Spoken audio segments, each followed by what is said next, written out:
Pemirsa, kemacetan parah menjadi kekhawatiran yang dirasakan pelaku pariwisata dan masyarakat Bali jelang libur Natal dan Tahun Baru Nataru. Pasalnya, tahun-tahun sebelumnya kemacetan parah selalu terjadi.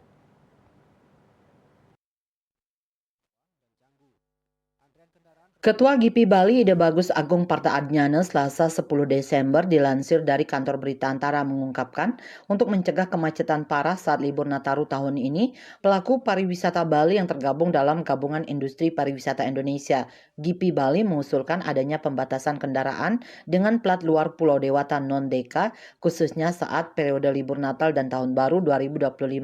Ia mengharapkan instansi terkait yang memiliki kewenangan tersebut untuk melakukan pembatasan tersebut jauh hari sebelum Natal dan libur akhir tahun.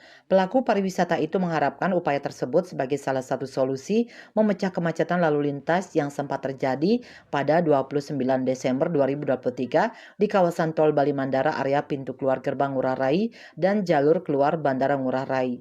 Pulau Bali masih menjadi destinasi favorit mengisi libur Natal dan Tahun Baru 2025. Perhimpunan Hotel dan Restoran Indonesia (PHRI) Bali mencatat pemesanan kamar hotel pada saat libur Natal dan Tahun Baru 2025 sudah penuh atau 100%.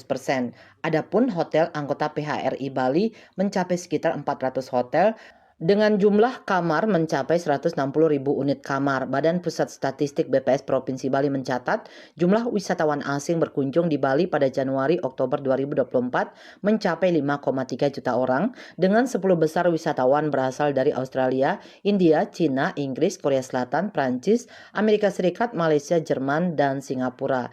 Total jumlah kedatangan wisatawan mancanegara tersebut bahkan sudah melampaui kedatangan selama 2023 yang mencapai 5,2 juta orang. Sedangkan jumlah wisatawan domestik berkunjung di Bali pada 2023 mencapai 9,8 juta orang atau meningkat dibandingkan 2022 mencapai 8 juta orang. Bali Post melaporkan.